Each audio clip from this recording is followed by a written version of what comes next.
I just have the pleasure to introduce Mr. Bert Wilson. I know Elaine just did, but this wonderful gentleman is a retired chemist teacher, and he unfortunately suffered a stroke a few while back and had an experience of attending the UH hospital, Parkwood hospital, the inpatient as well as the outpatient, and then the community stroke rehab team.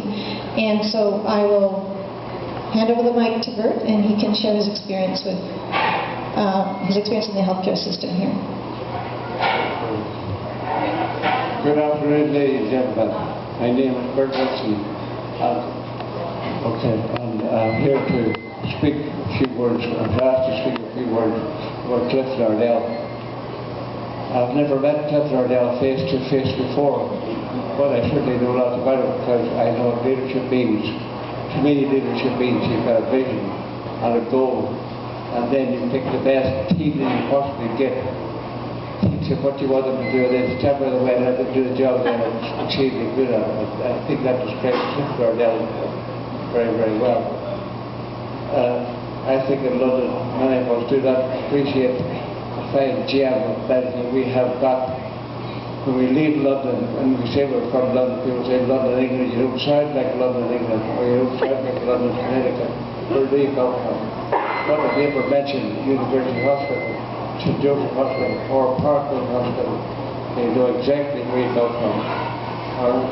London may have an international reputation, but our hospitals certainly do. And a lot of that has got to do with administration, surgeons, nurses, and the work that we do.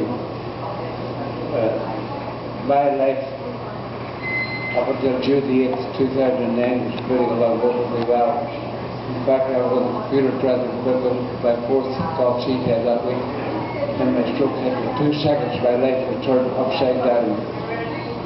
I called 911, and the ambulance was there in 2 minutes, first part of the team, and they took me to University Hospital where Dr. Ake operated on me, and we were told that had I a little bit later, you wouldn't have to listen to me, you'd be sitting here at the cremated and you'd be breathing me. But anyway, here, if you don't listen to me, listen to me, you'll shout for it. Dr. Ake at that time said, covering for a stroke is that a sprint of the marathon. 5 small steps add up to 1 victory. Lives are waiting for that 1 victory. Well, we're taking the 5 steps with many, many privileges. And a lot of that privilege is due to Parkwood Hospital. I don't remember too much about the University Hospital on the first days here at Parkwood, because when you're fighting for your life, you don't remember anything. Places or times or anything else. But I do know that I had not had decent food for a long time. I was in feeding for 2 months. And Becky, who was in speech therapy that time, thought I could likely get away from the feeding tube. She had me go for a week on just yogurt, and then for a week on applesauce, and then I went on to ground up food. And I think I've got to get this distinction of being the only person in the world who believes that Parkwood food is absolutely awesome.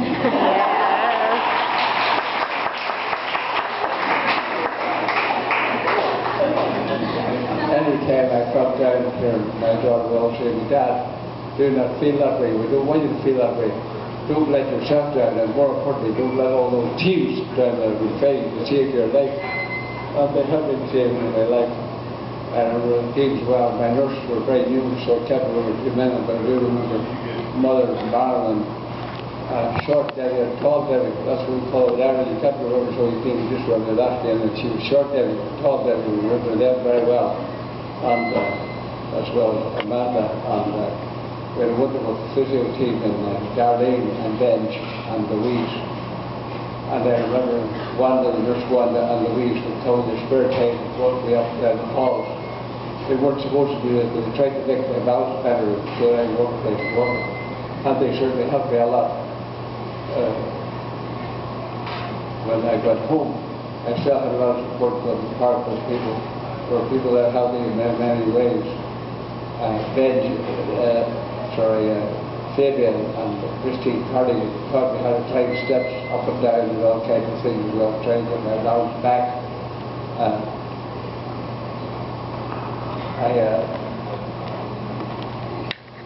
one day not too long ago, Christy, Carly and Kelly came out and took me out to play golf on a bench. And I was very, very bad golf, but good golf, but I struck the club 3 times. And I keep thinking, wow, if somebody told me a year ago that I wouldn't take golf at all, I would have thought they were trying to get my bed up in room 229.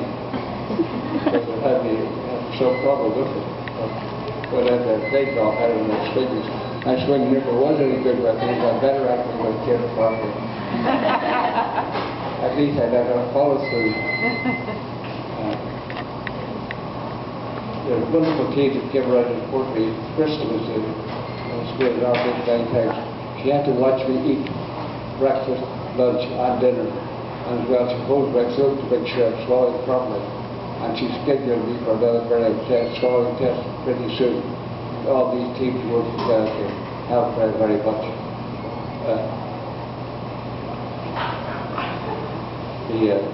Sorry, here or two to go.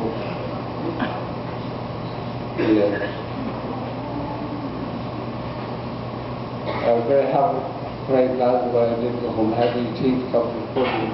The teams in London, I think, when we lost, the teams are wonderful people.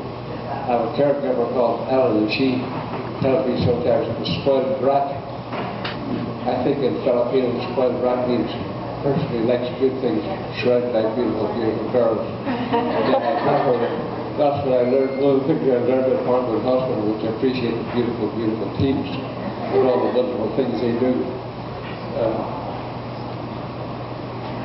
One thing I do have to say, Parkwood and the hospital in London have done a wonderful thing for me. I'm not walking 100% yet, but I can't do many, many things. But I don't always tell people this way, but the lady in physiotherapy is telling me that I should sleep with my mouth and make my mouth move more.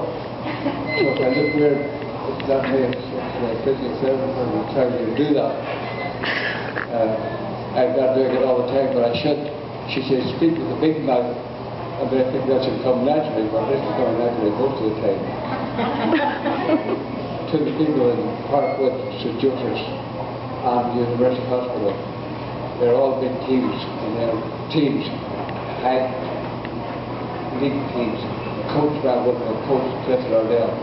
Cliff was leading, but the teams are staying behind, and I'm sure with the record of helping people and curing people, they will still stay and help people. I'm sure wherever Cliff goes, he will be still involved in helping people and curing their lives. For me, it's been a wonderful experience. I've learned so many things. I could have learned more. Many of the things I tried to do in physical occupational therapy, for example. I definitely was trying to do things with my left hand, and what is she trying to punish me for? Until I got home and I realized that Kelly came along. She had me typing with my left hand. I think I must be one of the best left-hand typists in the room now. But some of the other things I've been skills. Anyway, I say on behalf of the people of Parkwood and my family, thank you just for the wonderful things you've done for us, and to University Hospital and St. Joseph's Hospital and Parkwood Hospital. I say thank you, and thank you just for all of you.